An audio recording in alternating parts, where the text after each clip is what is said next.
Our meeting is beginning, the Bradford County Board of County Commission for December 5th, 2023, 9:30 a.m. is now called to order. Let us stand up for the invocation and pledge of allegiance. Dear Heavenly Father, we come together today to give you thanks. Heavenly Father, we thank you for your loving kindness and your tender mercy. Dear Lord, we thank you for all that you have done for our county and for our community. Lord, we ask that you bless each and every one that is here today. Please, Heavenly Father, help to share a portion of your wisdom with us today as we carry out the duties of our commission. Help us to make wise decisions that are in the best interest of our community. And Lord, as we enter into this holiday season, the Christmas season, let us remember the reason for the season, our Son, and let us exhibit those behaviors that are comparable to his. We pray and thank each and every one that is here, and bless you, dear Lord. In Jesus' name we pray. Amen. Amen. To the flag of the United States of America, and to the republic for which it stands, one nation, under God, indivisible, with liberty and justice for all.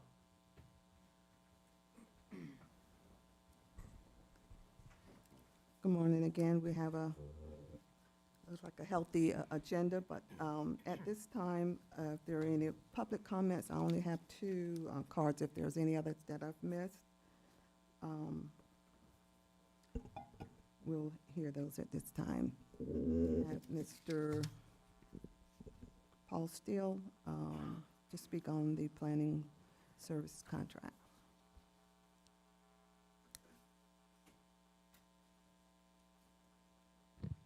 Paul Still, 14167 Southwest 101st Avenue, Stark, Florida. Wanted to again discuss with you two items. One is the comprehensive planning proposed contract, and the other is the Cypress Run boat ramp grant. At this point, I think it's really important to look carefully at the process of changing who's providing your comprehensive plan information. I believe that it's too late in the process to try to make a switch. I would clearly urge you to go with the Planning Council for another year and then begin a more thorough investigation of what other options might be available. I think there's some very clear indications that there's potential serious conflict of interest if you go with an engineering firm that also services and provides comprehensive planning advice to other people in the county.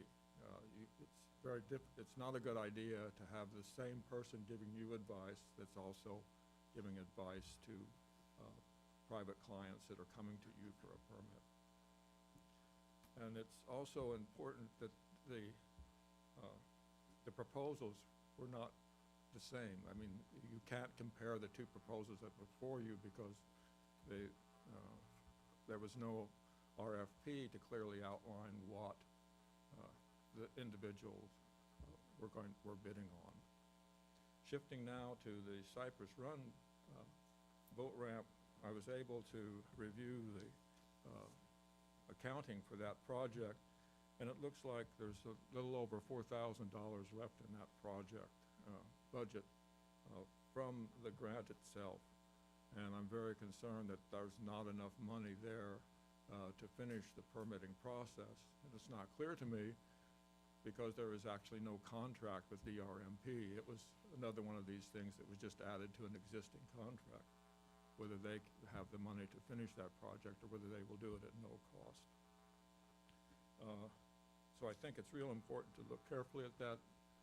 I'm very concerned about one of the charges. It was a $5,000 charge and payment made to Easton Associates, and I have no idea what they did to earn that $5,000. They supposedly provided administrative services, but the reason that that contract is in such, or that grant is in such bad shape is that there was no administrative services provided, so that submissions were not timely, and now we're at the point that I hope you can look more carefully into that. Thank you, Mr. Steele. Next, we have Ms. Kate Ellison.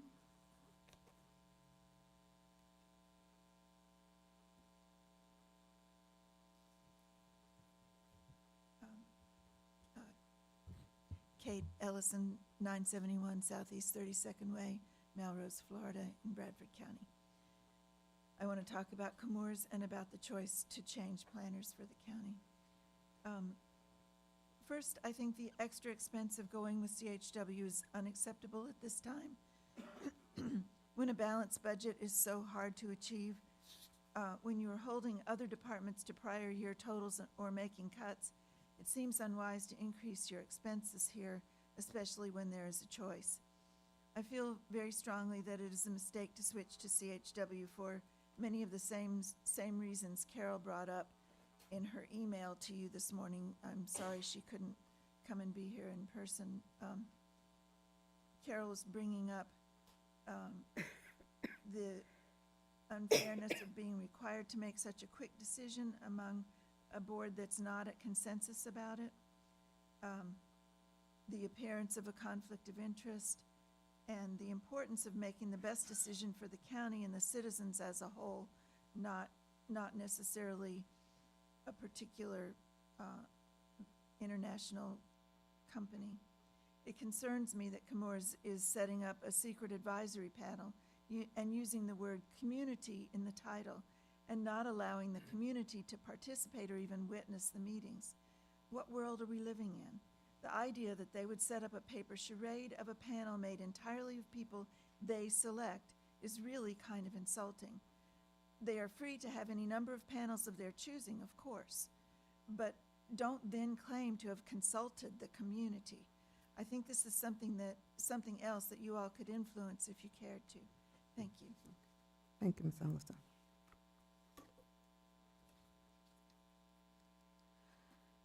Next on the agenda is the approval of the consent agenda. The board had a chance to consider the consent agenda, and we'll have a motion for approval.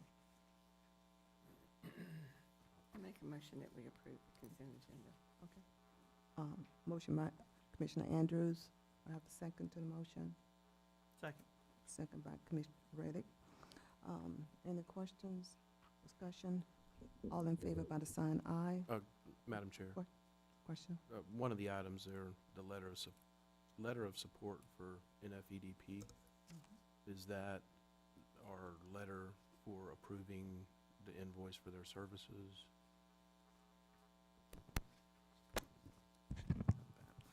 Madam Chair, Yes. through the chair to Commissioner Doherty, no, sir, it's not. It's the, they are, I believe is it by statute that they have to, the regional rural development grant application to be submitted to the Florida Department of Economic Opportunity. So we're just writing a letter of support for that grant opportunity. Okay, thank you. That's all, Madam Chair. All right. And the letter of support just states that we're supporting that. I can read it. It's to support the. No, ma'am, that's fine. It's good? That's clear, thank you. Okay, Thank thank you. All right. Any other questions? All right. All in favor by the sign aye. Aye. Aye. Any opposed? Ayes carry 5-0. Thank you. Okay.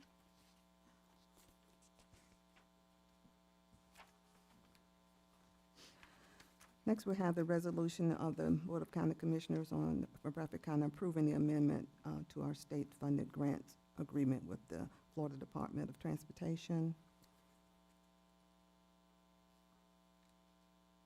Yes.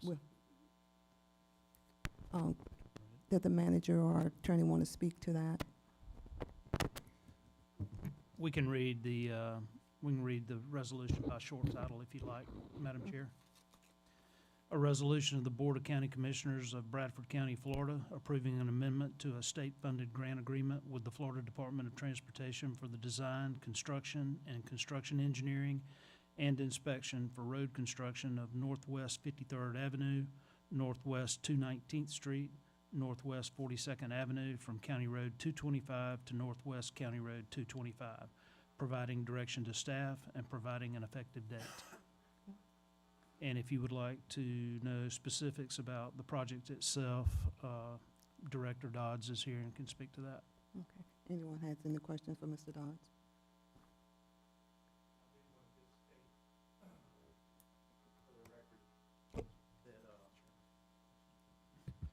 It's gonna be 41st Street, not 42nd. So it'll be Northwest 41st rather than Northwest 42nd? Yes, sir. All right, so we need a motion to revise. Yeah, if it's the will of the commission, if there would be a motion to approve as amended with the amended Mr. Dodds presented. Okay. We'll ask for approval for the amending of the resolution. So we would just need a motion to approve as amended. Okay, I make a motion that we approve the amendment. Second. Any questions? Discussion? All in favor by the sign aye. Any opposed? The motion is approved. Is that clear enough for you, Ms. Rowland? Thank you. Yes, that's perfect. Okay, thank you. And agenda item 5, the Bradford County Public Library computers and software upgrade.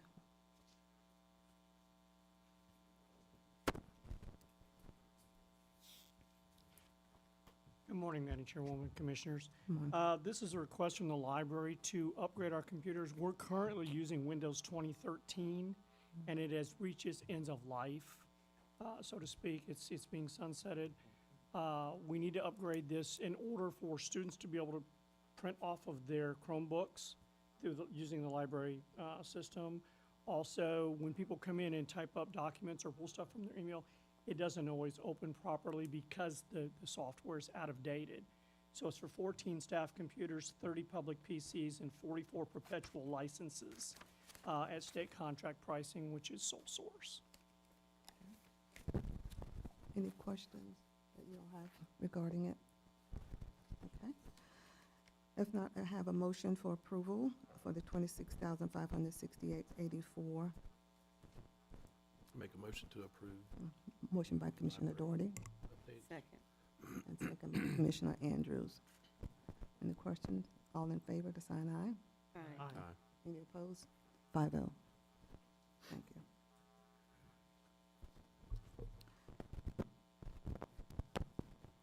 Okay, next on the agenda is the FDOT lab interlocal project with the City of Lawry. A was the interlocal agreement regarding the Florida Department of Transportation Local Agency Program, the lap funding for the project management for the design of sidewalks on Park Street and Adams Street in the City of Lawry and Bradford County. And the second one, resolution of the Board of, should we take those in one at a time or all three at once? Do one at a time. Say it again. I would do one at a Okay, time. Madam Chair, if I may, yes. the reasoning for the interlocal agreement with the city of Lottie is that Lottie is not LAP certified, so the county would take on that role and basically oversee the project. Madam Chair, I'll make a motion to approve the agreement as read for the LAP project in the City of Lodi. Okay. Motion by Commissioner Doherty. Is there a second to the motion? Second. Second by Commissioner Thompson. Any discussion or further question? All in favor by the sign aye. Aye. Any opposed? 5-0. And Madam Chair, item 6B would be the resolution to accompany the interlocal agreement, a resolution of the Board of County Commissioners of Bradford County, Florida, approving the interlocal agreement between the City of Lodi and Bradford County for project management of design and construction of sidewalks on Park Street and Adams Street in the City of Lodi, Florida. Do I have a motion for approving the resolution as read? I make a motion that we approve the resolution as read. Motion Second. by Commissioner Andrews, second by Commissioner Doherty. Any questions? All in favor by the sign aye. Aye. Any opposed? 5-0. Madam Chair, Item 6C is another accompanying resolution, a resolution of the Board of County Commissioners of Bradford County, Florida, authorizing execution of a local agency program agreement with the State of Florida Department of Transportation for design project 445570-1-38-02, designating the authority to sign and execute said agreement, providing for direction to staff, and providing an effective date. Motion for the approval of the resolution as read. I make a motion that we approve the resolution as read. Motion by Commissioner Andrews, second by Commissioner Doherty. Any questions, discussions? We'll vote. All in favor by the sign aye. Aye. Any opposed? 5-0. And next, we have the zoning for consideration of the approval of SU 23-01, Saxon and Coral Towers. And we do have Mr. Andrews here, or Salt Towers can come and do a presentation and have you ask any questions.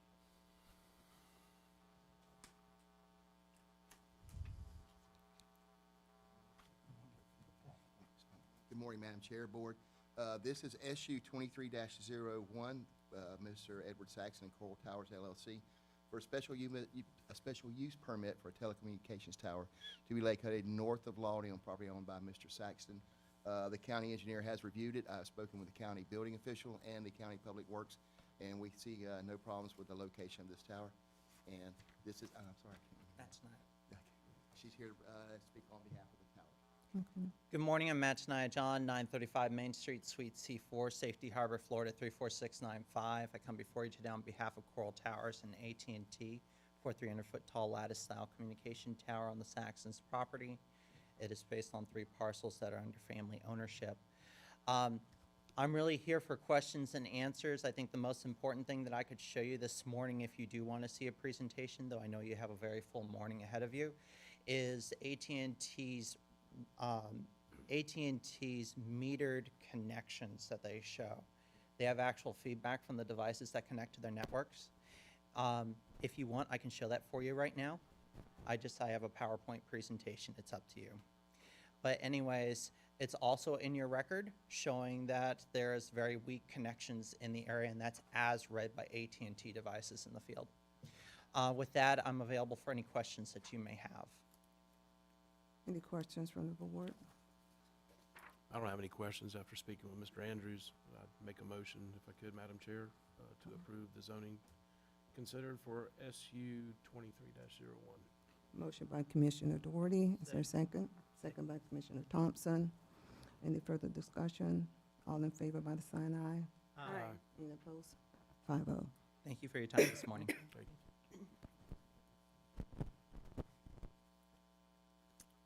Okay. Thank you.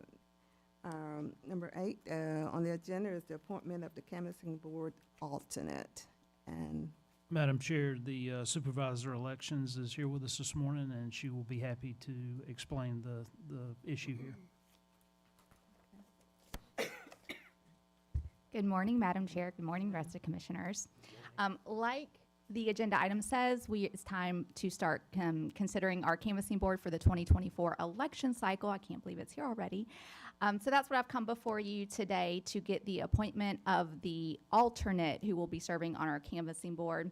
As you well know, most of you have served on the canvassing board in the past. The canvassing board is the one that oversees the elections, and it is made up of the county judge, who is the chair, the supervisor of elections, and the chair of the county commission.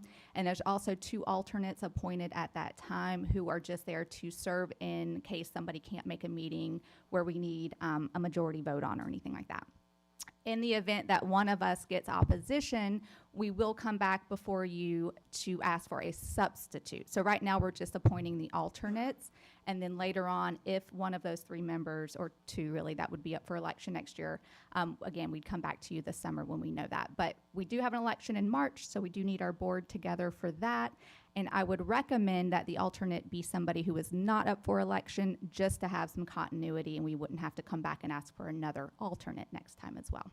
So next year, the only county commission districts that will not be up for election is District 2 and District 4. Any questions from me on the canvassing board? All right. Madam Chair, Yes. Madam Supervisor, it needs to be a commissioner that's not up for, For election, as the alternate, it doesn't have to be. I would suggest, otherwise, when we come back potentially next June for our new canvassing board, we would also have to revote on that one. So just for continuity, I would suggest one of the 2 districts that are not up for election next year for the alternate role. yes, ma'am.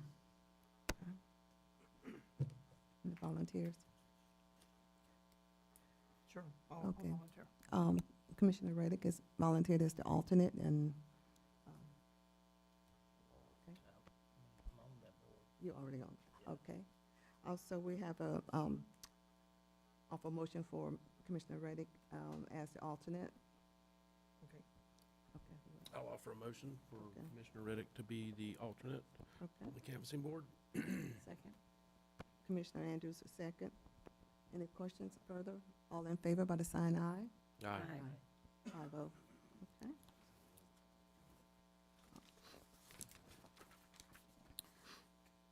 Agenda item 9, we're moving into our clerk's report. Mr. Thompson? I'll have Dana LaFlette, our budget director, step up and give our 2023 budget resolutions and amendments.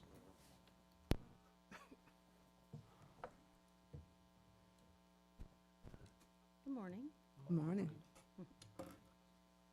Been a minute since I've been up here. At this time, I would like to present the budget amendments and resolutions for fiscal year 2022 to 2023 for your approval. First, we have the 2023 budget amendments. As you know, when preparing a budget, we use our best estimation based on the information we have at the time.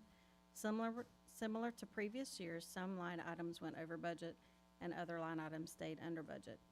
The budget amendments you see before you are simply adjusting the budgeted amounts within a fund so there are fewer line items that are over budget.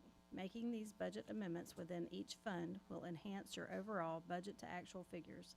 I ask that you please approve the budget amendments before you at this time. Mr. Commando, they're listed A through, or B through G. Should we also take those individually, or can we collectively approve those? You know, traditionally, budget amendments can be handled collectively as one motion to approve all the resolutions unless there's something that somebody wants to pull. All right. Do you want me to keep going, or? Okay. Mhm. All right, so we also have 6 budget resolutions for 2023. Most of these are a result of revenue received from grants that were not included in the original budget, while others were additional unanticipated revenues that led to additional expenditures. And I will now read the title of each resolution into the record for your consideration and approval. The first one I have is for the supervisor elections. There was a federal elections security grant. A resolution of the Board of County Commissioners of Bradford County, Florida, approving a $69,452 increase in revenue and expenditures in the general fund. Any questions on that one? Any questions from the board? Okay, continue. The second one I have is for the DEO airport grant. There was some budgeted, but not enough, so this is the rest of it. A resolution of the Board of County Commissioners of Bradford County, Florida, approving a $1,293,919 increase in revenue and expenditures in the general fund. Any questions? Any questions from anyone? You can continue. All right, the third one is the 1 cent sales tax balance and corresponding transfer to the general fund. As you know, at the end of 2022, you decided to move all the funds from the 1 cent sales tax into the general fund. There was an audit adjustment and additional revenue that was in there, so this is taking care of that. A resolution of the Board of County Commissioners of Bradford County, Florida, approving an $84,409 increase in revenue and expenditures in the 1 cent sales tax fund resulting from a prior year audit adjustment. And 2, an increase of an $84,409 increase in revenue and expenditures in the general fund resulting from the final transfer to close out the 1 cent sales tax fund. Any questions? Proceed. The fourth one is a road department grant, Southeast 49th Ave, Southeast 92nd to County Road 18. It's a Scott grant. A resolution of the Board of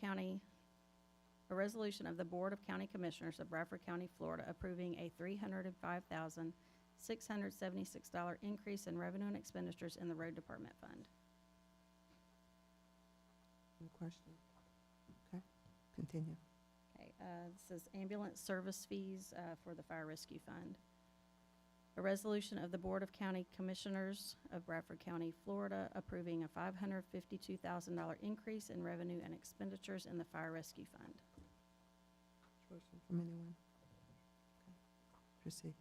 And then we had a state grant for emergency services in the fire rescue fund. A resolution of the Board of County Commissioners of Bradford County, Florida, approving a $52,000 increase in revenue and expenditures in the fire rescue fund. Any questions? Okay. Board hearing the fiscal year 23 budget amendment and resolution, and for A through G, do we have a motion for approval?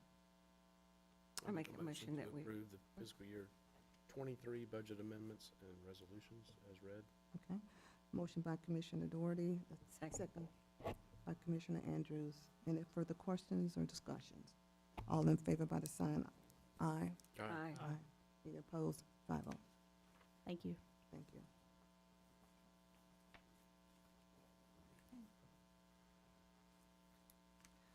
Agenda item 10, the sheriff's report. Yes, ma'am, Madam Chairman, nothing really law enforcement related, but I want to come up and brag a little bit on our tornadoes, our high school. What a phenomenal, if you missed that game, you missed a game of a lifetime. Yeah. That was something you see on TV that's kind of made up, but this is for real. I'm excited for our team, our community. There's going to be a big bunch caravanning. If you hadn't got a bus ticket yet, you may want to get it for $60. You can't beat the safety of the bus riding there and back. In regards to it, we'll have plenty of law enforcement there.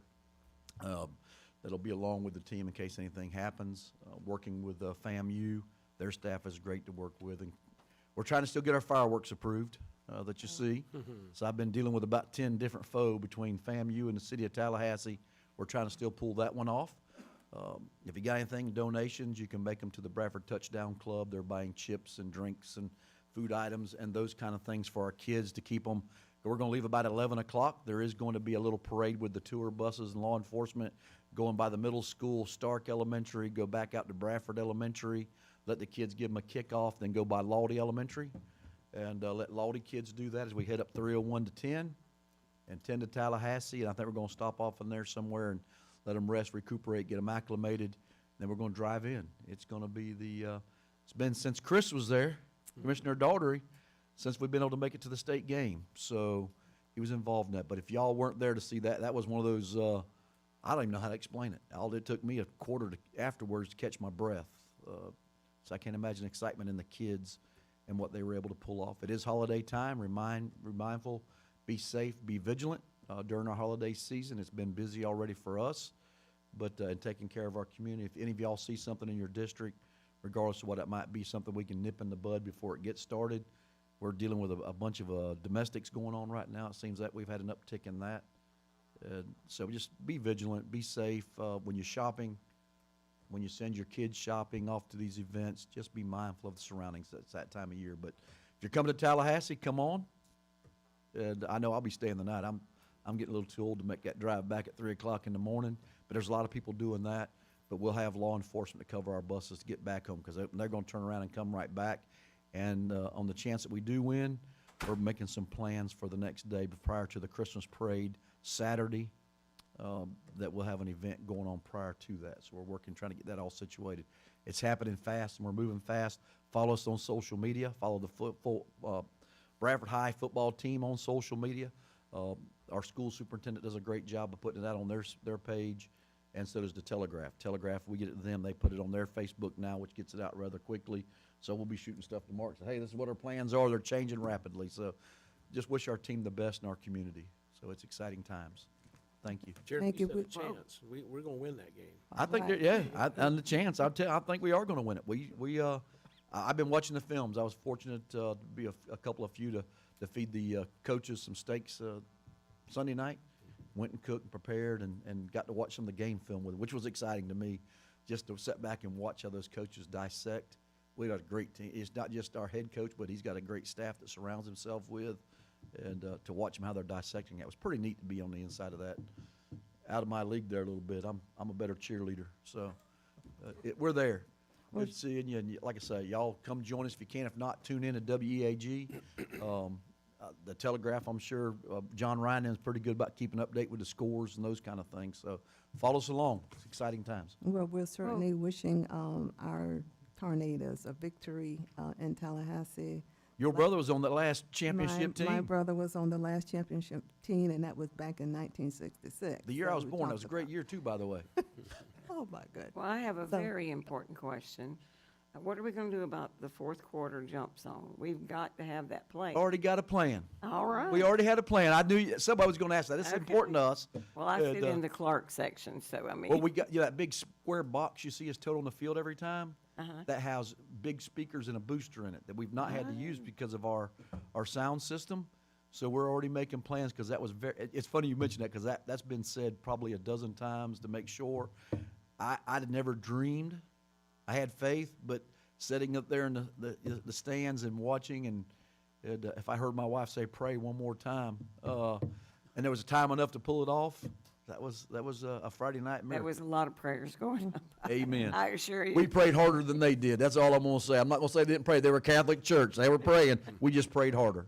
We're going to say, go Tornadoes, go Big Amen. Red. Thank y'all so much, right. and all y'all have Thank done. you. to support- Commissioner Dalton. Yeah, another request on your social media site, and I think this is really important that people know this. Those that are not going by bus, that are planning on driving home, over the years, I've seen people come back from state championship games. They're all pumped up, fired up. They're emotionally drained. They're not paying attention, and I've seen accidents with fatalities. Yes. So I think it's really important that people know that are driving back to, pay attention, have another driver, whatever it is, whatever your choices are that evening, just make sure that, people are safe and that they practice, safe driving and We will. We'll put out some safety measures, and I think that's a good idea. I hadn't thought about that, but that's so totally important. We've had it happen more than once to us, so I've seen teams with. I'd rather they follow the buses because we're going to have law enforcement deputies kind of escorting the buses and all back, and we're there in case somebody does have an emergency, that we're there for them, take care of our folks. It's family. We're all there. Yes, So sir. thank you all. Any other questions? Thank you. Thank you, Sheriff. Okay. At this time, item 11 is our county manager's report. Mr. Carnegie. Thank you, Madam Chair. The first thing we need to do is take a look at the proposed dates for next year's commission meetings. The first thing we need to look at is we currently have a meeting scheduled for January 2nd. And the board should probably have some discussion as to whether or not you want to keep it on the 2nd or possibly move it to the 4th, that Thursday. Just because the previous day is New Year's Day. So it's something you can consider. If you're comfortable leaving it on the 2nd, that's fine. But just pointing out that it will be the day after New Year's Day. What's the pleasure of the board? Would you want to move it or keep it the same day? Your work schedule permit? I'd like to move it to the 4th if we could. That's good with me. Okay.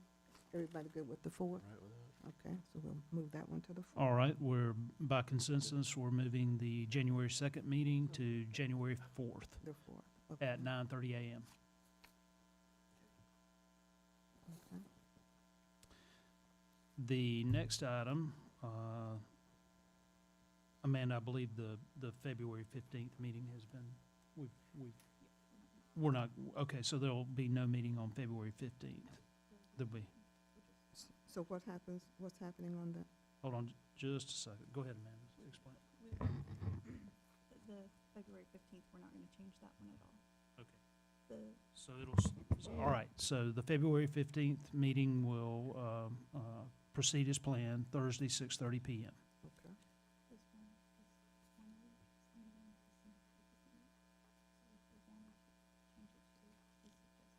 Okay, so the May 16th meeting Mm-hmm. is 9 days after the May 7th meeting. So you may consider rescheduling that meeting to May 23rd.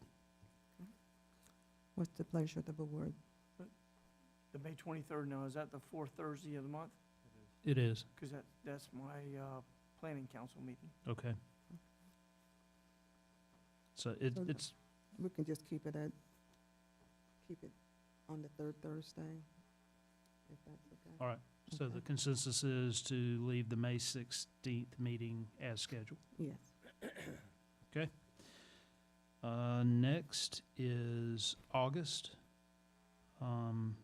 There will be conflicts with voting. Early voting begins, and we're recommending moving to the Charlie John Center. Amanda has confirmed that it's available. And is that both meetings, Amanda? Yes, both meetings. Okay, so both meetings we recommend moving to the Charlie John Center. Okay. The consensus of the board, let's move to Charlie John Center. Now, on your note, you had consideration for moving it to the 24th or because of that voting day? Right, but if that conflicts with Mr. Riddick's. Yeah. So, let's just move to the Charlie John Center. Is that consensus from everyone? Okay, we'll just move to Charlie John. All right, so the August 15th meeting will remain as scheduled, Yes, and both August meetings will be moved to the Charlie John Center. yes. Next is September 19th. That is the Florida Association of Counties Innovation and Policy Conference. So we recommend either moving to Tuesday, September 17th, or canceling the meeting. What is the pleasure of the board? Do you want to just move it to the 17th and we can still hold our two meetings?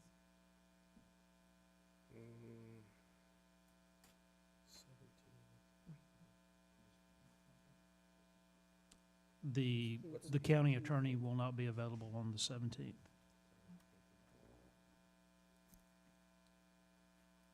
Y'all okay with the 17th? I am. Okay. The So sev- will the September 17th. 17th for the Thursday Yeah. evening meeting. Mhm. Okay. All right, and that is it. Okay. So now we need a motion. So now, Madam Chair, we would need a motion to Yes. approve the calendar as amended. Okay. I ask for a motion to approve the calendar as amended. I'll make a motion. Motion by Commissioner Thompson. Is there a second? Second. Second by Commissioner Reddick. All in favor by the sign aye. Okay? 5-0. Next, Madam Chair, is a road project update, and Public Works Director Jason Dodge will provide that for you. Morning. Morning. Just want to give a quick update. I'll start off with the DOT projects first. Southeast 49th Avenue, they've just completed the punch list on that, so we're in the process of closing that project out. Northwest County Road 225 from 301 to State Road 16 went out the bid. We've received the bids. That was part of the amendment. Also, 53rd, 41st, and 219th, which is northwest, is in the advertisement state right now for bid on that one. Southwest County Road 235, which runs from State Road 100 out to County Road 231. That is currently getting geotech and engineering done so that we can get the 100% plans on it and get out the bid for that one. Our gas tax projects, as most of you know, we originally started out with 6 on the list. We've completed 4 of them. We have since added some more. Our current asphalt supplier is running a different mix design than we're able to use on our gas tax project. So we're waiting on them to complete their project that they got going, and they switch back to the mix design that we're using, and we'll get back to doing some more of those gas tax projects January. So, and we've got a couple more that'll be coming before the board that will get added now that we've got some of them knocked off the list. Yes, Commissioner Andrews. What's the difference, Jason, in the asphalt? It's an open course friction that they're running right now on I-10. So if you ever notice when you're driving down and it's raining and you see and it's stopped raining and you see water on the shoulders, but you don't see water in the roadway, that water goes down through that open course frictions down to your structural course and drains off to your shoulder. We're not allowed to do that. It wouldn't work for our situation. We are allowed to do it, but it wouldn't work for our situation. We'd be redoing them pretty often. Okay. Any further questions for Mr. Yes, Dodd? I have one more, Ms. ma'am. Andrews? 235, they are going to widen it some, right? Yes, ma'am. Okay, because, I mean, and they can tell right where those ruts are, where it needs to go, because that's where we have to get off to keep from hitting each other, so. Yes, ma'am. That's part of the design that they're doing right now. We are including it. We're still on the fence if it's going to be traffic rated or if it's just going to be a paved shoulder, but we are working to get it widened one way or the other. Okay, thank you. ma'am. Any other questions? Amanda, I don't want to put you on the spot. Did you by any chance have those pictures? Or they never came through? Okay, all right. Well, board, what I was trying to do is get some, and it's my fault. I was trying to get some pictures. I don't know if y'all have seen the road department out there with that machine that they purchased, for widening. What an excellent job laying down the, lime rock on the side of the road and how they pack it in. Excuse me. I mean, it looks great. It really looks professional. There's no lime rock on the road. It's not like it's spread out in the grass. It's perfect. And I did take some pictures, but even the pictures don't do it justice. I mean, but if you rode down any of those roads, you see it.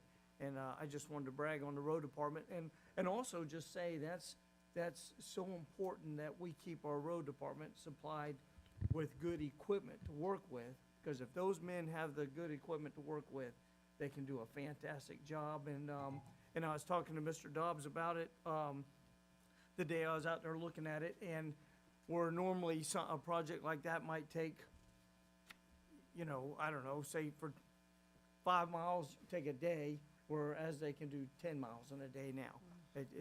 They used to do it with a trailer and shovels prior to the road widener. So we cover a lot more linear feet than they used to.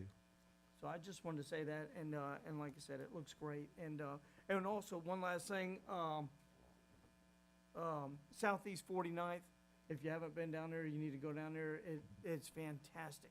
And getting rid of that U curve, how it used to be, although back in the day when I was a kid, that was an excellent curve to draft around, but that was a long time ago. But anyway, that it's just an excellent project. It really looks great.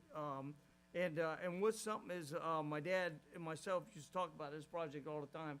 And he said, son, you're never going to get that project done because you got to deal with the, rails to trails and, the railroad and all that. He said, if you ever pull that off, he said, that'll be a big one. So road department and the board, I thank y'all.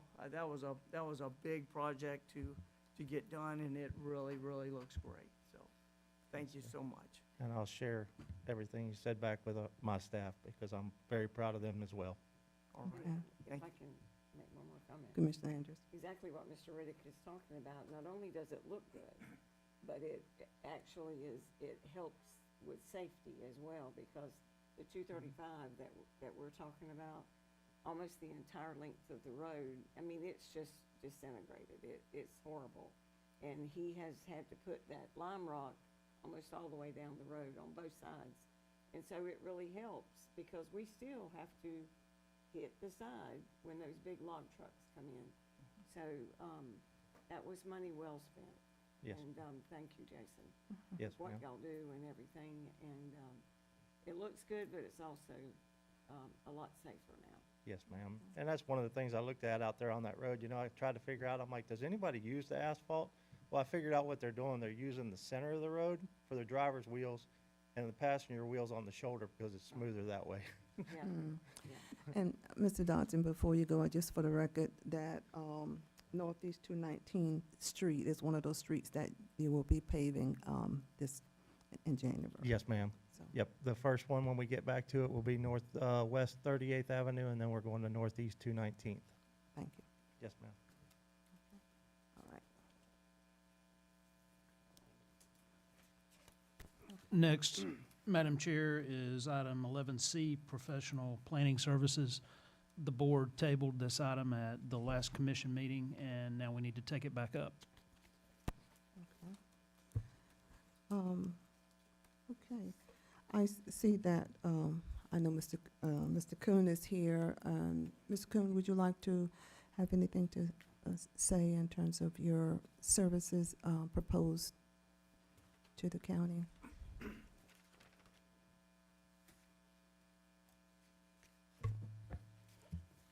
Morning, Madam Chair, members of the board. Pleased to be here again today on this matter. I just want to again state that the Planning Council is providing planning services for planning and zoning amendments to the county for the past 30 years. And we are offering those same services that we have provided to the county in the past at a reduced price this year based on your reduced level of applications, numbers of projects we have to process for you the last several years. And even though there has not been a contract approved since October 1 for this work, we've continued to provide the service to the county, in particular the comprehensive plan amendment for the solar farm project on the old county landfill. Was continued to be processed and was reviewed in October and will now become effective so the project can move forward. And be happy to answer any questions the board might have this morning. Any questions for Mr. Scott Kuhn? Board, I would just like to make a couple comments. As far as the planning council, y'all know I've been serving on that board for quite a while. And the planning council does a lot for Bradford County. I mean, if you ask Kelly Kennedy, you know, they provide all the services for our housing grants and everything. They do an excellent job with that. I was talking with Kelly. She never has any problems with them. They just do a fantastic job with getting our grants. Then the Transportation Disadvantage, I'm on that board through the Planning Council, and that board meets once a month, and fantastic board. I mean, the members on that board do everything they can along, especially with Lynn Godfrey from the Planning Council, to provide transportation for our disadvantage in Bradford County. They just do a fantastic job. And then on top of that, I also sit on the Clearinghouse Committee through the Planning Council. And I get at that meeting about an hour before our normal Planning Council meeting. And like Mr. Kuhn said, it's something that in our October 19th meeting of the Clearinghouse Committee, the fourth item on there was the Bradford County Comprehensive Plan Adopted Amendment. Right here, I got the from our last meeting. And so we sat there and we discussed, you know, the solar farm out there at the landfill.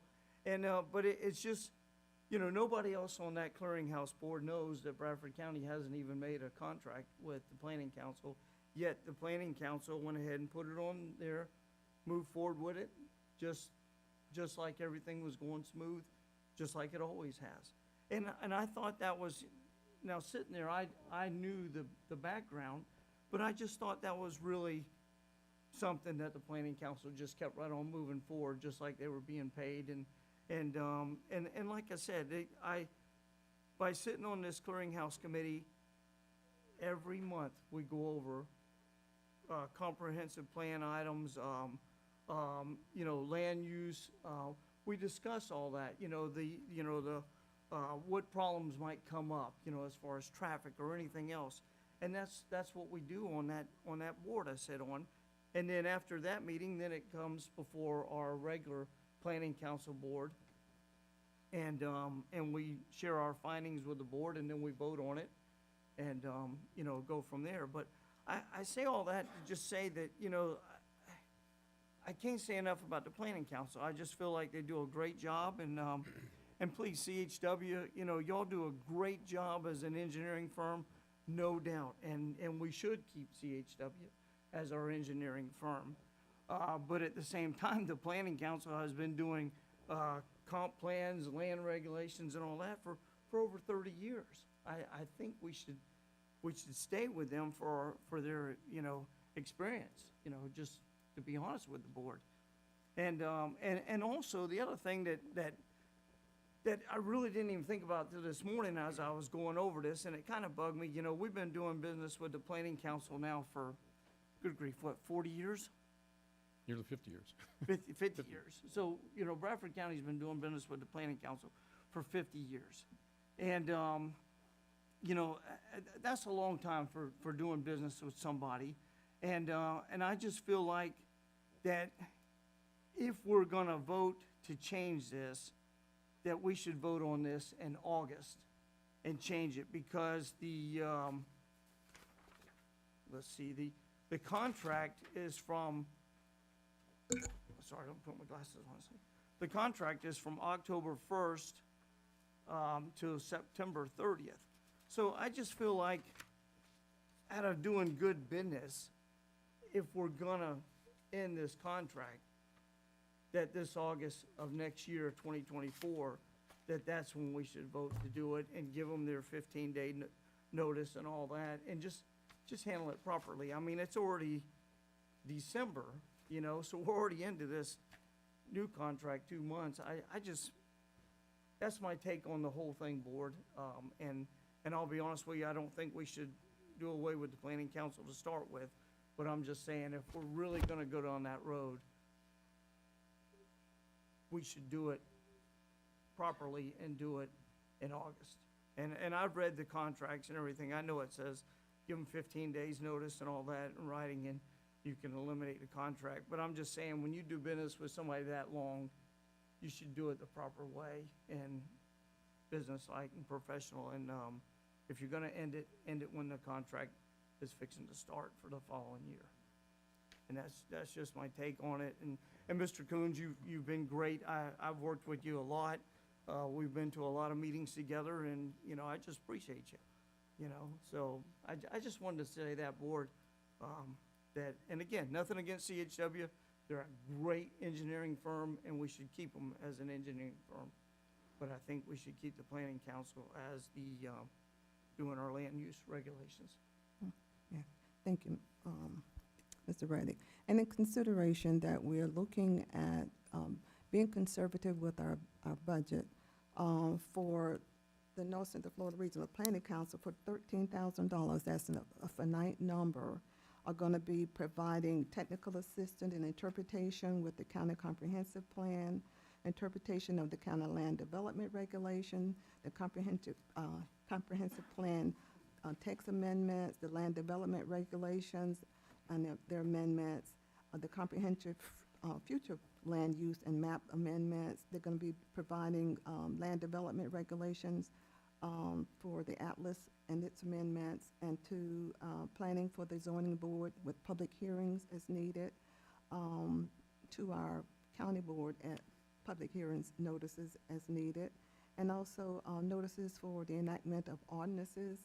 They're going to be providing resolutions subject to our legal reviews, providing that for those reviews for our legal counsel, and also looking at the geographical information for parcels, for the existing land use map, future land use maps, and parcel-based official zoning atlases, and also for the future land use map series, and also preparing concurrency management assessment, identifying capacity impact to the public facilities, and preparing environmental site characteristic reports, and whatever else that we need for $13,000 a year. I mean, you cannot beat that. And it's not, when you look at the dollars amount that they're charging, they do a lot more than that. I think in fairness to the North Central Florida Regional Planning Council, we should retain that with them until the end of the next year, if the board so desired to make a change, so that we're in the middle of working on our comprehensive land use plans, and so that we can complete that process. I think that we should do that as good stewards of the county's resources. As we say, we are trying to be conservative with our spending. Any other comments? A question, the transportation for the disadvantaged, that's part of that. Yes, Yes. yes. So we would lose that. We won't lose that per se, but that is a part of the North Central Florida Regional Planning Council's program. But they have provided that down through the years. They would still continue to do those things. They have provided a good service to us down through the years, and yes, that's a part of what they do. Yeah, it's a lot that they do.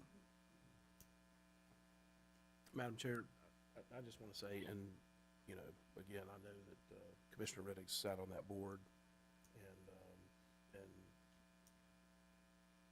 you know, we talk about the tenure that they've had, you know, we also had an engineering firm, or, you know, one person that provided services to this county for many, many years, and we made a change there, and since then, and I think staff would agree that the services that have been provided since then have been just absolutely next level. And, you know, CHW is already under our continuing services contract for their engineering services, but also for all the other services that they provide through when they were asked to submit their request for qualifications. So all those services that they provide, you know, would, of course, eliminate us having to put out an RFQ for those services because they're already under contract.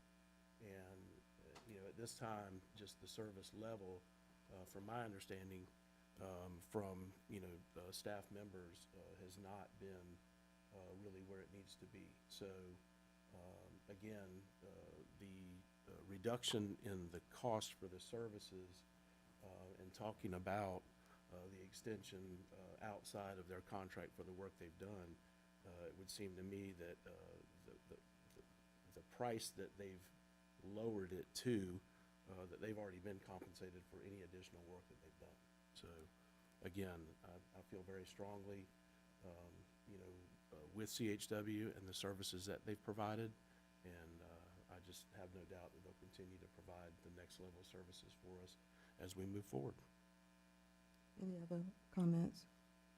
Yes, and I concur that CHW is a wonderful engineering company and provide excellent services, but also just so that there's not any appearance of any conflict of interest in any kind of way, that it's good to have them as an engineering company, but also have our planning services provided separate from that, would be my recommendation. Okay, go ahead. One of the reasons that I thought perhaps we should change is because of the last document we reviewed. I felt like some of the questions that I asked about it, people weren't truthful with me in their answers, and that concerned me. I disagreed with some of the terminology, and of course, as we all know, we could not come to any kind of resolution of that problem.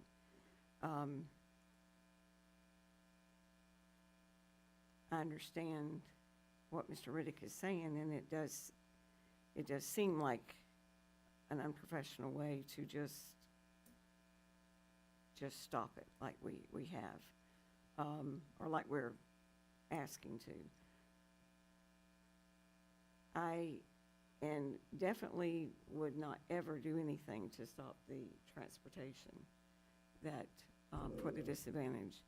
And so I guess I'm concerned with with the policies. I think it is extremely important that when we discuss these things, that the truth be known about what's going on in these policies. Since this subject has came up, all of a sudden it's become a conspiracy, and that's not what it is at all. It's the board taking a look at the group that is going to be doing this work for us and trying to decide if there's a better way. CHW, we of course, we believe in them 100%. And for 50 years, we've believed in you, Mr. Coons, and your group. So it's a difficult decision, very, very difficult, or at least for me it is. And I just wanted to kind of explain what I kind of saw. Madam Chair, if I may Yes, address Mr. the Coon. Commissioner's comments. We've always worked to provide the county our best professional recommendation. But at the end of the day, most of the decisions you make related to comprehensive planning and zoning matters, land development regulations, are policy decisions by this board. It is the responsibility of this board to oversee those for this county. And at the end of the day, if you need to make revisions or feel revisions are appropriate for your community, we will assist you making those revisions. We've always done that. We've given you a recommendation. If you haven't accepted the recommendation and you want to change it, we change it to meet your final policy decision. So that there isn't any problem with a recommendation being made and you need to get someone else to give you a different recommendation. If you need to make a different decision, we will make those modifications for you before your final adoption. We've always done that.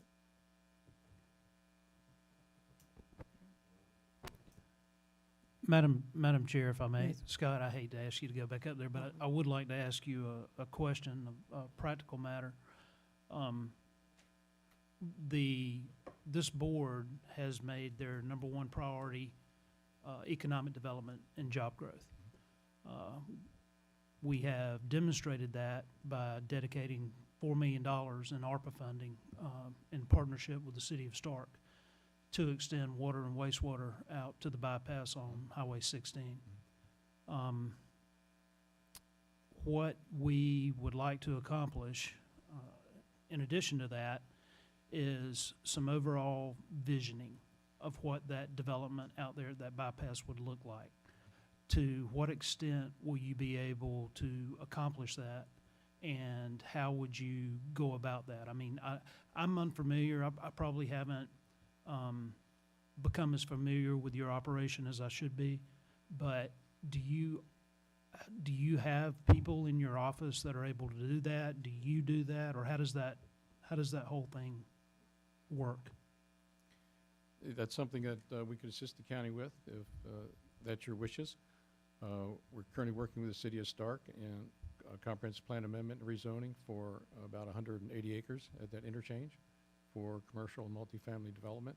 And the city will be processing that over the next several months. So that's something that's already in the works to occur for economic development at that interchange location. So in my mind, and please, commissioners, if I'm going down the wrong road, please let me know. But in my mind, what we would like to see is maybe some sort of rendering, maybe some visioning that we could have before us, so that we have a roadmap on how to develop that property out there to be most efficient and effective. Is that something you're capable of? Again, we can assist you with that, but primarily, as you all know, land development occurs by private landowners making decisions to invest in property and develop it based on their needs in accordance with the county's vision and comprehensive plan for particular locations. And the Regional Planning Council is a U.S. Department of Commerce designated economic development district. We maintain and develop a economic strategy for the region that's reviewed and updated every 5 years, which does focus on diversifying the economy of Bradford County and surrounding counties. Okay. Just out of curiosity, how many people do you have in your in your office? How many, do you outsource work, or do you do it all in-house, or how does that work? The service we provide are provided in-house, and our current staffing level is 8 individuals. That's all I have, Madam Chair. Madam Chair. Yeah, Mr. Mr. Coons, Good, no, you know, where is your staff? I drive by your office when I go to my office, and very rarely do I see more than your vehicle there, and sometimes don't even see yours there. And I understand you're in a lot of counties and a lot of cities, so I understand your travel and things like that, but I never see the staff, and I know you have somebody that's in, is it Nevada, that's working remotely? Where's the rest of the staff? Where is everybody housed? Where are they based? We are in a hybrid remote format at the present time. We have a physical office, which there's usually at least 1 or 2 people in the office each day. Other members, as you say, are traveling to different meetings around the region or working from home remotely. We are essentially a back office operation. Our customer is you, the county and cities in North Central Florida. We're not a front counter organization that deals with the public issuing permits or that kind of nature. We provide back office service to support counties and cities and help develop capacity in local communities. So we've been working that way for the past 3 or 4 years and have found it to be a very efficient model. Does the planning council own that building? Yes, we do. It's a large building. Large building to be working remotely and collecting from cities and counties to, you know, pay for office space that's not being utilized. So I just, again, that concerns me. It concerns me when we, as a county, are trying to get information and it's going to one person who can't get any answers until it goes through you. And it seems like that's kind of the organizational level. You know, is the staff, are you the final word on projects? Are there some things that they're able to autonomously make decisions on, or does everything need to come to you for approval? Well, as the chief executive officer of the organization, as any public or private organization, I'm ultimately responsible for the services and work provided by the organization, but staff has delegated responsibilities for various projects, yeah. Okay. Ms. Andrews? Do you have, because Mr. Corneg's question, I would think that the answer would be something that would be drafted up by an engineer or someone of that caliber, or, you know, do you have engineers that work for the planning council? No, we do not. But if you're looking for something of that nature, you do have an engineering firm on staff that could provide that service for that particular project, yes. Okay. On a project basis. But also, I Okay. may say, you know, because on these Thursday night meetings that I go to once a month, the staff is at the meetings. I mean, whatever staff, whatever questions we have, they're there. In the clearinghouse committee, in our meetings, you know, we have the planning council staff is right there, you know, actually conducting the clearinghouse committee. And then you have the staff running the regular planning council meeting at 7. So, you know, they're there, is what I'm saying. Like I referenced before, it's the difference between Walmart and Amazon. You know, this isn't a place you go and shop. If we need something, we email them what we want, and then they respond by email. There's no need for us to go to their office, you know, which in the past I've been to the office. I don't know how many times, but anyway, just wanted to throw that out there. And I know that big building we've been discussing downsizing and, you know, moving to another location for quite some time now. It just hasn't worked out, but that's what we've been discussing in our meetings. Yes, and the size of the building has nothing really to do with us and its service that we're given. The important thing is the responsiveness to the request from the county. And in my knowledge, Mr. Kuhn has always been responsive. If you've gotten in touch with him, he's been faithful to reply back in a reasonable timeframe. And the North Central Florida Regional Planning Council has provided the services to us in the past. And a lot of people do work remotely in a lot of different agencies.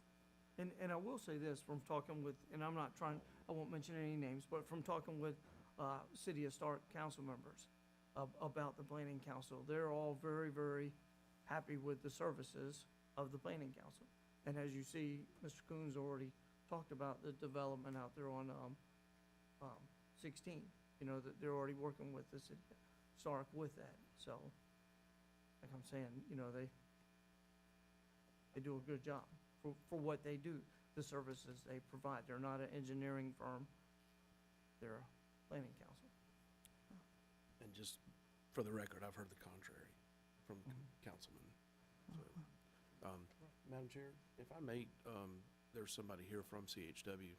Could we just ask him to come forward? CHW, if you'd like to come forward, And then, if any questions. so my question would be, because I know the Planning Council works for other counties and municipalities, would be what the services that y'all provide for other counties and municipalities, where would there be a drop-off at all if we were to shift directions as far as the services y'all provide? Well, I think, first of all, Craig Brazier with CHW, Director of Planning. Appreciate all the kind words about CHW, because I think we have a very good professional relationship. We value that relationship and, you know, would love any opportunity to grow that relationship with Bradford County. So appreciate that. But I think one of the reasons that we can provide a high level of service for Bradford County or for any county is because we have the multiple disciplines that it really takes for whether it's a planning project, whether it's an engineering project, whether it's a construction services project. Most of the time it takes many different disciplines to provide information or to provide a final product. So that's the way that we're set up, and so I think that that's the advantage that we have, and I don't see that there would be a drop-off from the services that we provide in other counties, the services that we provide for private clients, as the services that we provide for Bradford County. And so currently, the last time we were here, I gave a little background or just a little information about CHW. We currently have about 130 employees in 4 offices. About 75% of those employees are in our Gainesville or City of Alachua office. And the disciplines, in addition to planning, engineering, which we have land development engineering as well as transportation engineering, construction services, landscape architecture, survey, and ecological services, as well as marketing, graphic design, and other support staff as well. And I'll be happy to answer any questions. Madam Chair, if I may, Craig, I know you heard the question I asked Scott about the planning out by the bypass. What sort of product would you be able to produce for that request? So yeah, there again, we master plans and renderings are something that we regularly do. We're currently working with Citrus County for interchange management area there where the Suncoast Parkway is extending. There at County Road 486. We're going through a similar process there. We're going through a similar process with Crescent City, doing a downtown master plan for them where we are specifically doing 3D modeling, 3D renderings, all based on code compliant developments, right? So to your question, not only can we provide the graphics because we have in-house landscape architecture and design as well as engineering and planning, but we also have all those come together to make sure that the images we produce are code compliant, constructible products. So. So Madam Chair, so the renderings and things like that, so if we're talking about, which we have talked about the infrastructure, getting out to the bypass and being able to provide some sort of a layout or a rendering to have options for different types of development, whether it's single family, multifamily, commercial, residential, industrial, those types of things. That's something that during those conversations that you can provide, Yes. present. Yeah, and we, and have, work product that we could provide as examples if, you know, Right. that's something y'all would like to see, but, Okay. yeah, it's something that we regularly work on and produce. Okay.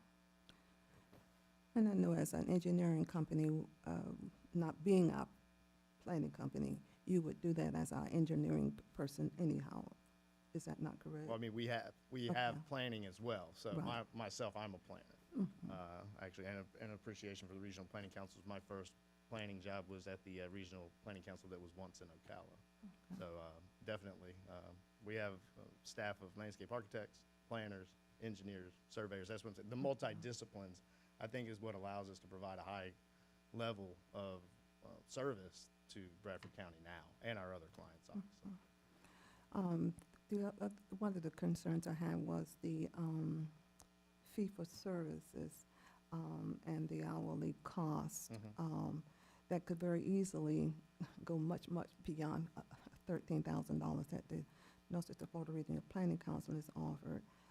So that was a concern of mine in being able to be conservative in our, being good stewards of our budget. Notwithstanding, you're an excellent engineering company, there's no doubt about that. But trying to ensure that we keep things separate and that there's not a conflict. One of the other question I had is how would we make sure of no hidden cost? I know last year we ended up spending an additional $25,000 that none of us were aware of for service that was rendered but billed and paid for. So I wouldn't want to have situations like that to occur, that we're not knowledgeable of what we are being billed in service for. So the fee for service was a concern in terms of the cost. Understood, and the way that we've structured it, it's on a as-needed basis, right? So if you need our services a lot, then it may cost more, but if you don't need our services, you're not committed to anything. So that's kind of how the proposal was structured. But anyways, any further discussion? Well, my recommendation would be to the board to retain the North Central Florida Regional Planning Council, and if the board feels differently then the next year, then consider the change, but to keep it until that time. Madam Chair, I'd like to make a motion to approve CHW moving forward to provide planning services to Bradford County. Commissioner Doherty has made a motion for CHW. I'll second the motion. Second by Mr. Thompson. Any further discussion, questions? Yes, I have one more question, Okay. and it's for CHW. Any of the services that are provided by the Planning Council now, would we lose any of those services whatsoever? There are, in my understanding, and please correct me if I'm wrong, but there are services they provide that are not tied to the contract that we're discussing. So there are other things that the Planning Council does for the county that are not directly involved in this proposal. Do you know what they are? I believe the transportation disadvantage that you mentioned earlier is a separate program that's not directly involved in this contract, but that's my understanding, and please, someone can correct me if I'm wrong. And Ms. Speaker, you said it would continue. How would it continue? I don't know if Scott, you could speak to that or not. Yes, Madam Chair, members of the board, the Transportation Disadvantage Program that provides paratransit service to elderly, disabled, and low-income individuals to primarily get to medical appointments is a state-funded program through a trust fund based on $1.50 of each of our license tag fees. When we re-register our vehicles each year, it goes into a state trust fund. Those funds are administered by the Florida Department of Transportation under the State Disadvantaged Transportation Commission. Those funds are then allocated to the 67 counties. In each county, that commission, the state commission, designates an official planning agency.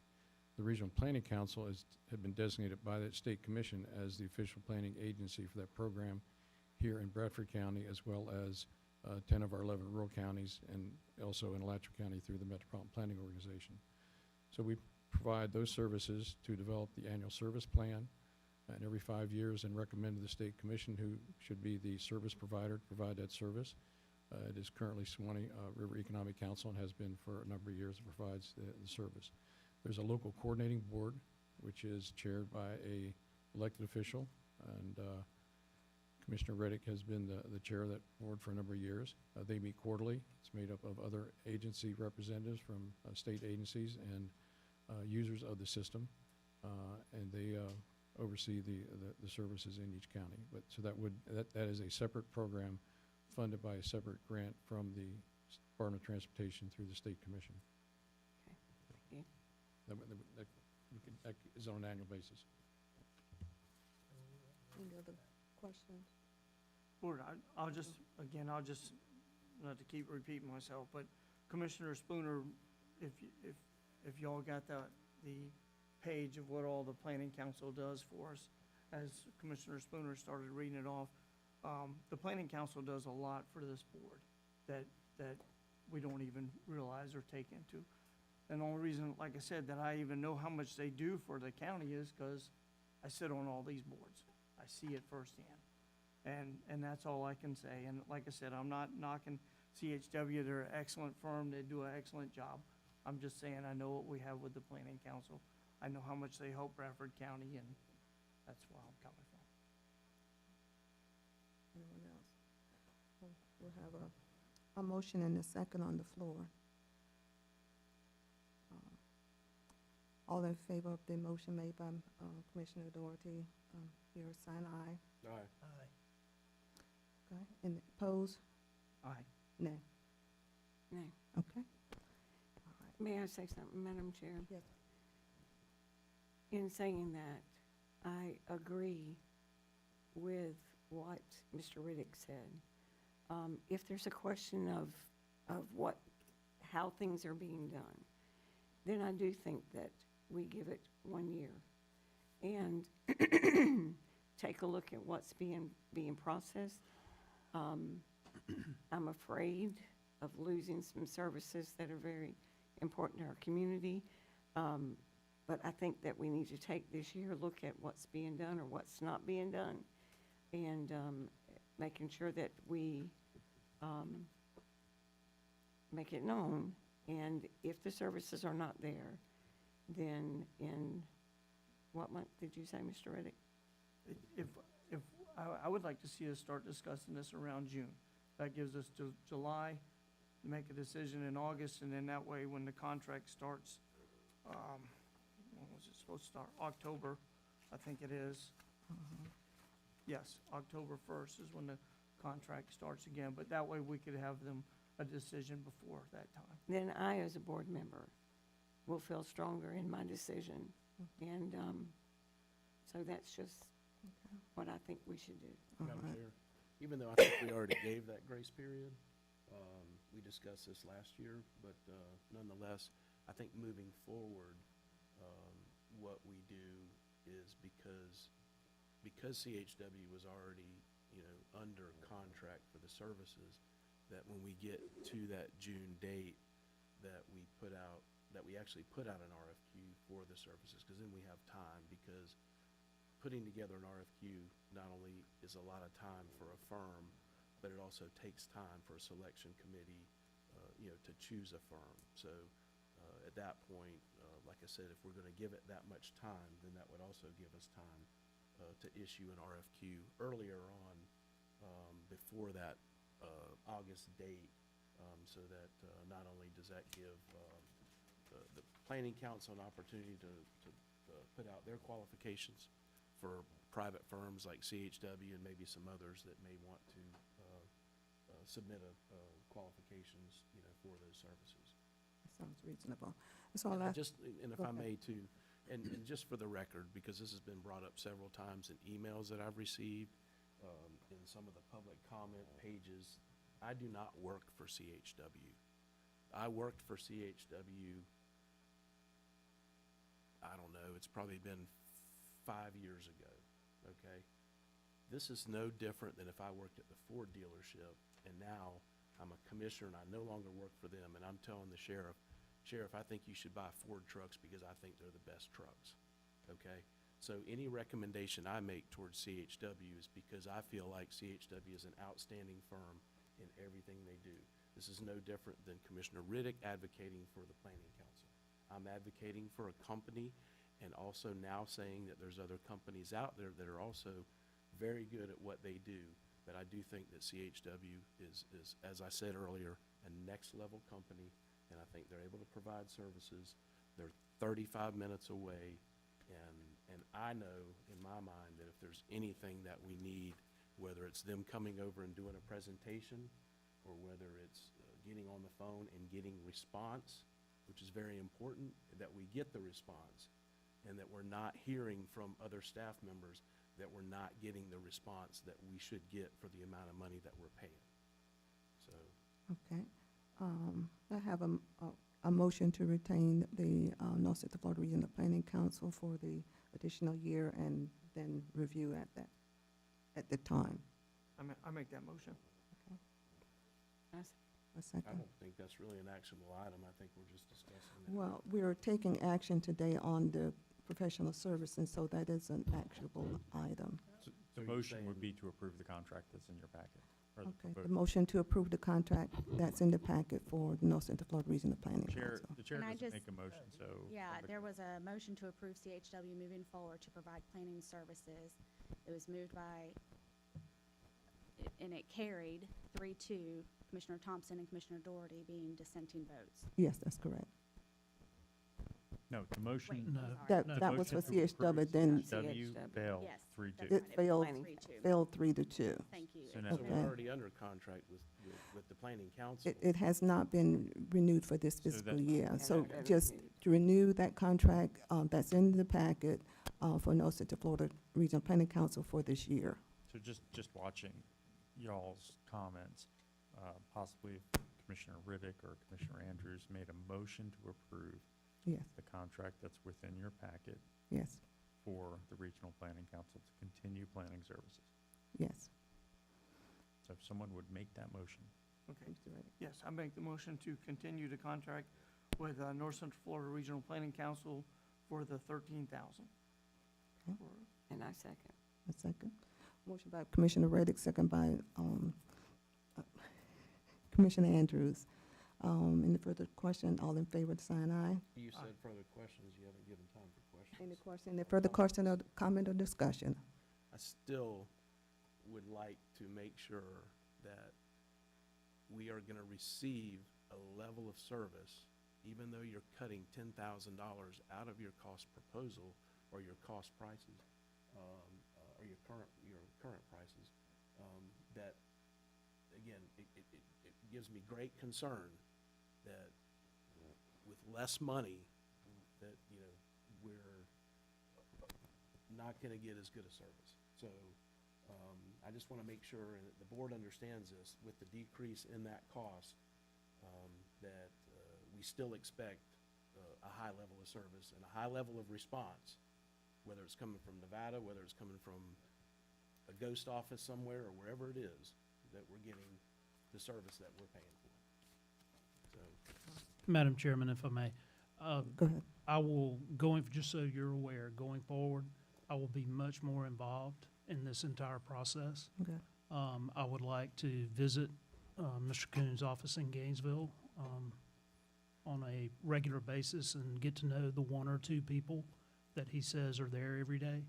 And that way, I think there might be some, I don't know, it might be a better relationship. We might get more effective and efficient service from them.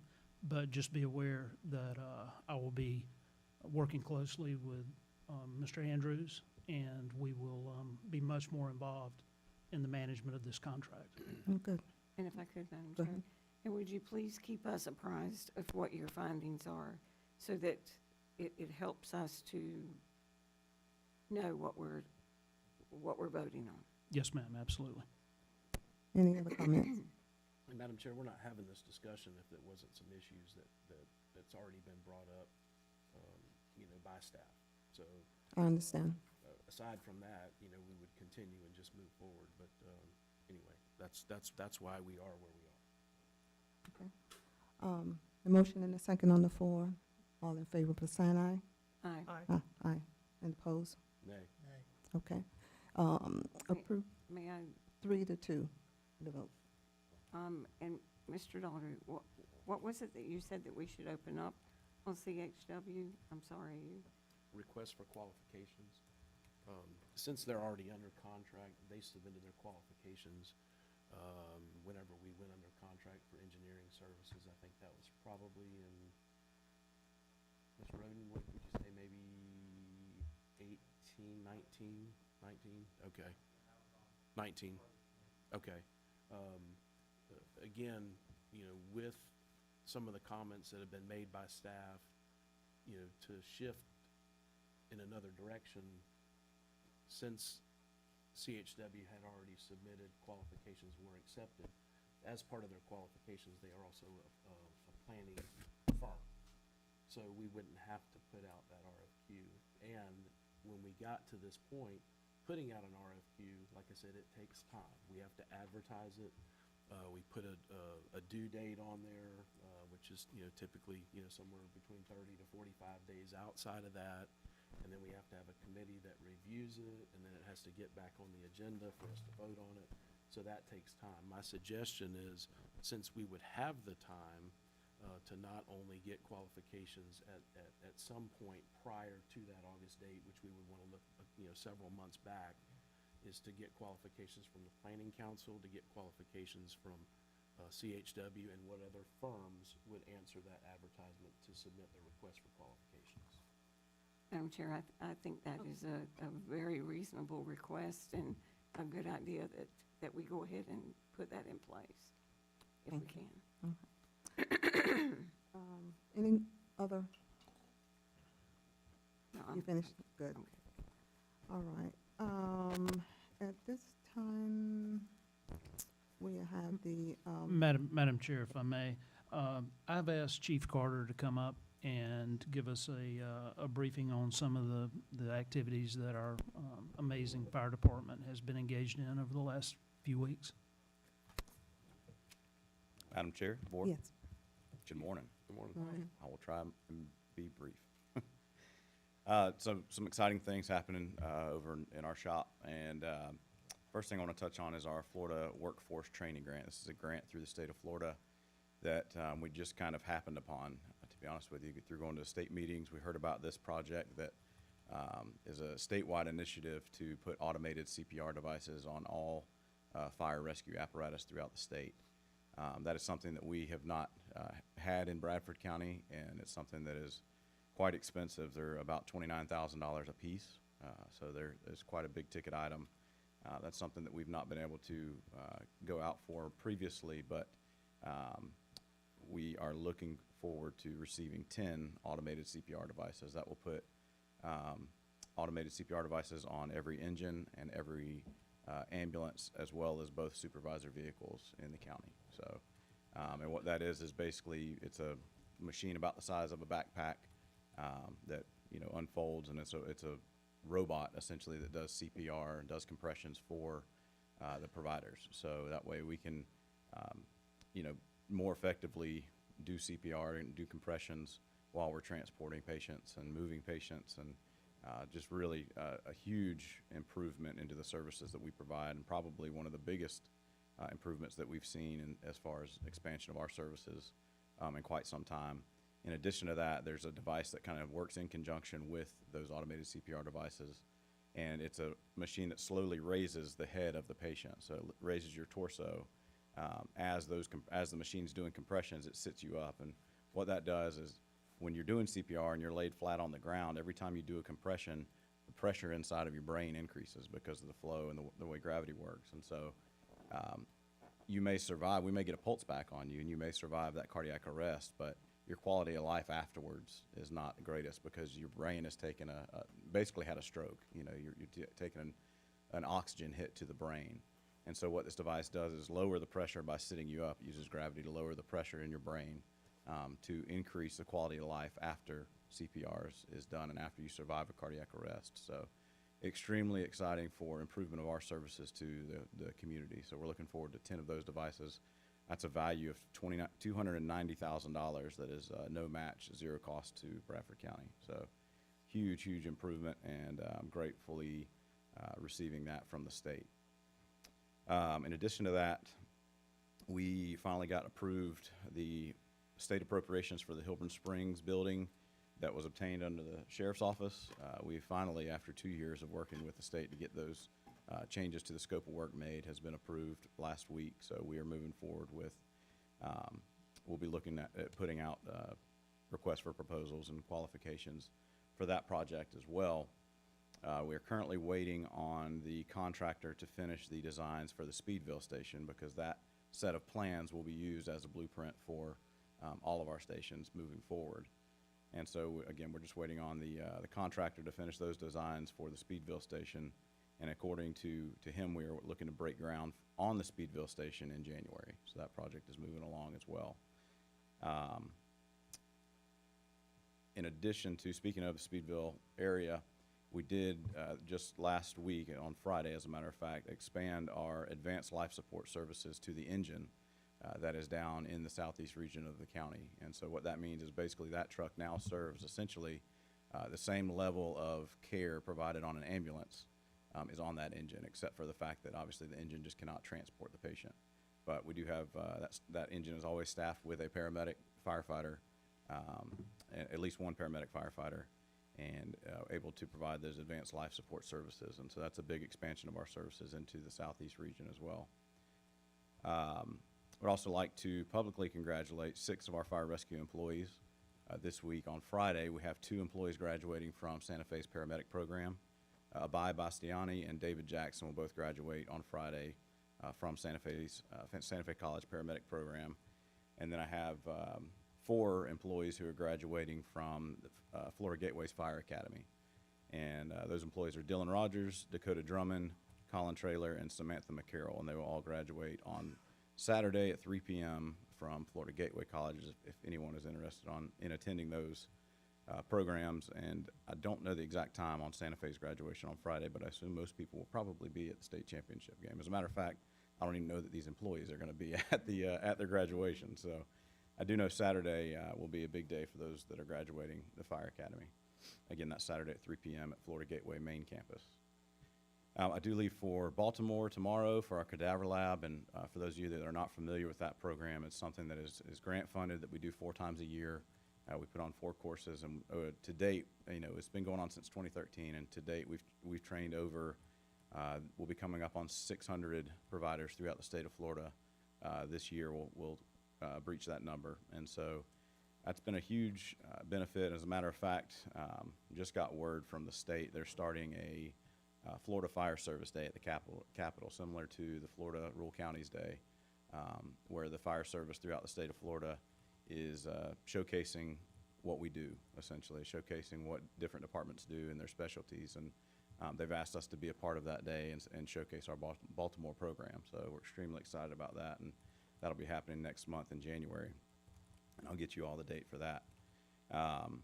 But I just want to thank you all for your support in that program. Again, it's something that Dr. Giannis had started back in 2013, and through him and Alan Parrish, that really made that dream come alive for them, and for us to be able to have continued that successfully over the last, since Dr. Giannis has passed, and Alan Parrish has since moved on. To be able to continue that is a huge, huge undertaking, but it's a huge feat for our department and something that we're extremely proud of. I also would like to thank the clerk's staff as well.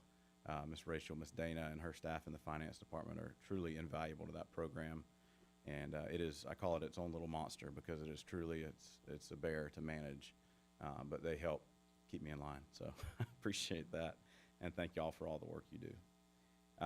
Lastly, I would like to publicly congratulate Kevin Mobley, who's with me here this morning, on his recent promotion to operations captain.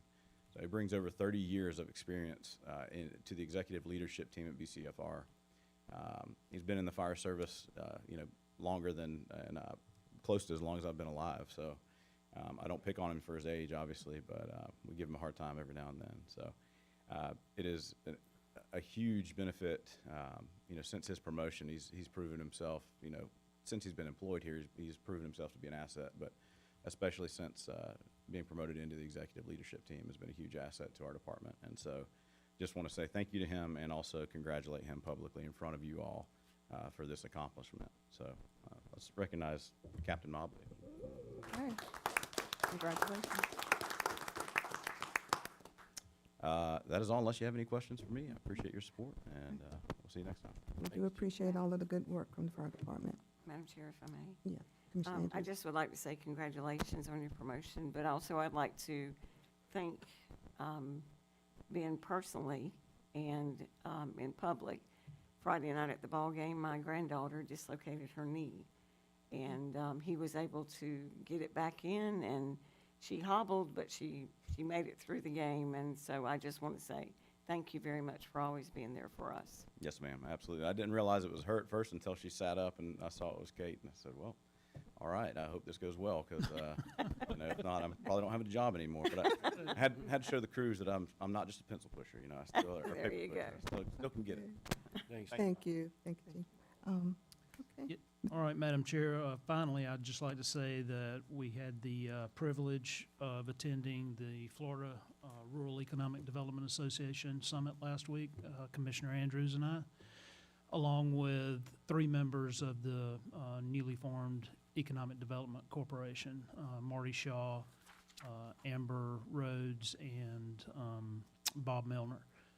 And we had a very productive 3-day event over there, learned a lot of good things. I had the opportunity to meet with Alex Kelly, the governor's chief of staff.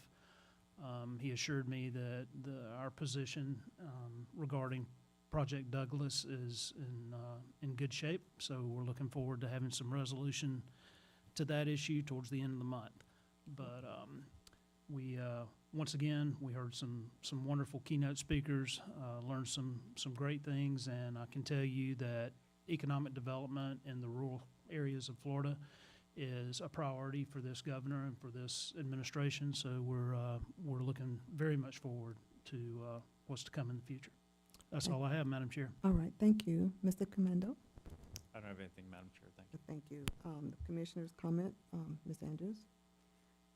Yes, well, I would like to echo what the sheriff said. Great game Friday night, and I just pray our boys will be safe on the trip up there, and hope they bring back the championship. I really do. They've worked so hard every day. My grandson's on the team, and they practice constantly, so go Tornadoes. And also just to reiterate what Mr. Corrigan said, there was some really good information shared, a lot of prospects that are being looked at, and growth is coming to Bradford County, and that makes me very happy. I just would like to thank the board for being who they are and what we do, and understanding that this is a difficult job we do some days. And so with that, just thank you for coming. Okay. Commissioner Thompson? Go Tornadoes. See y'all at the game. All right. Any other comments? Mr. Daughtry? Yeah, just a couple of things. One, Ms. Ellison brought up during her public comments. I was a part of a discussion with Comores, and they have asked for nominees, that people that would like to sit on those community action plan boards. So if that's something that you're interested in, then just all you need to do is give me your information. I'll be glad to pass it on, and you can sit in those board meetings and you can hear what's going on at Comores, and you take that information and share it with others, and that's the whole idea of having that board. So excited about that opportunity to be on that.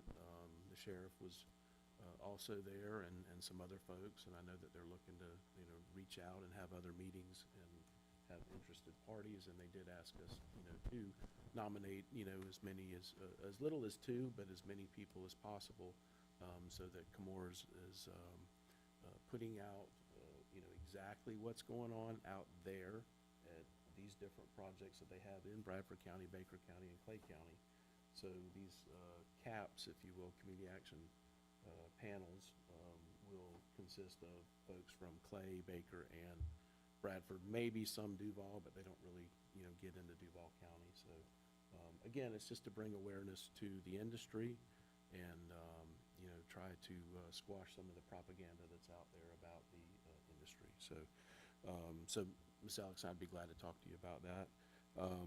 I want to recognize the passing of Coach Mike Sexton.